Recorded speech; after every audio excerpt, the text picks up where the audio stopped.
யான சிங்கம் தன்னோட உணவுக்காக அங்க உள்ள மிருகங்களை வேட்டையாடி உண்பதுதான் அதோட வேலை. பசியே இல்லாட்டாலும் அங்க உள்ள மிருகங்களை வேட்டையாடிக்கிட்டு இருந்தது. அங்க உணவு தேடி ஒரு கழுதை ஒண்ணு வந்தது. அந்த கழுதை சிங்கத்துக்கிட்ட மாட்டிக்கிச்சு. அந்த சிங்கமும் நல்ல வேலை, இன்னைக்கு நமக்கான உணவு வந்துருச்சு அப்படின்னு அந்த கழுதையை வேட்டையாடி உண்டது. இதில் தெரிஞ்ச விலங்குகள் எல்லாரும் ஒண்ணு கொண்டாங்க. அடடா, தினமும் எத்தனை பேரை கொல்றது, நம்மளே அதுக்கு ஒரு வழி சொல்லலாமே அப்படின்னு மான் சொன்னுச்சு.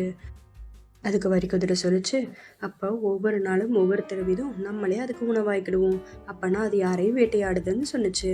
அதை நம்ம ராஜா கிட்ட போய் சொல்லலாம்னு சொன்னாங்க. அதே மாதிரி அவங்க ராஜா கிட்ட போனாங்க. ஒவ்வொரு நாளும் உங்களுக்கான உணவை நீங்க வேட்டையாடி சாப்பிட வேண்டாம், உங்களுக்கான உணவை ஒவ்வொரு நாளும் நாங்க உங்க குகைக்கு அனுப்பி வைக்கிறோம், இனிமேல் நீங்க வேற யாரையும் வேட்டையாட தேவையில்லை அப்படின்னு சொன்னாங்க. உடனே சிங்கம், அப்பாடா, அப்போ நம்ம இனிமேல் யாரையும் வேட்டையாட தேவையில்லை, நம்மளை தேடியே உணவு வந்துடும் அப்படின்னு சிங்கமும் பிளான் பண்ணது. அவங்க சொன்ன மாதிரியே முத நாள் மான் வந்தது. அந்த மானை சிங்கம் வேட்டையாடியும் உண்டது.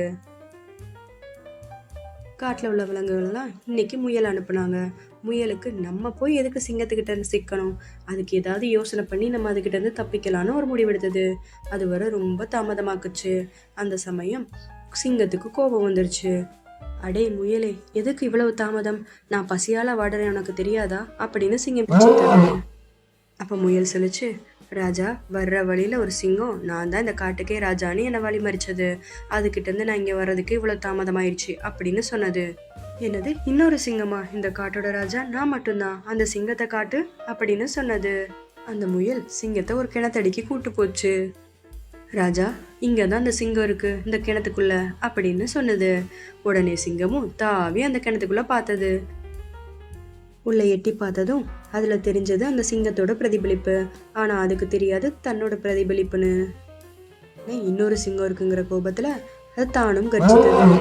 அது கர்ஜித்ததும் அதோட பிரதிபலிப்பும் கர்ஜித்தது. ஆத்திரமடைந்த சிங்கம் தண்ணிக்குள்ள விழுந்தது, இறந்தும் போயிடுச்சு. இதறிஞ்ச காட்டுல உள்ள விலங்குகள் எல்லாம் அதை சந்தோஷமா கொண்டாடினாங்க. முயலோட புத்திசாலித்தனத்தை பாராட்டினாங்க. இந்த நாள்ல இருந்து விலங்குகள் எல்லாரும் சுதந்திரமாவும் சந்தோஷமாவும் வாழ்ந்தாங்க. எப்பவுமே ஒருத்தன் வலிமையோட இருக்கிறது பெருசு இல்ல, புத்திசாலித்தனமா இருக்கணும். அறிவோட இருந்தா பெரிய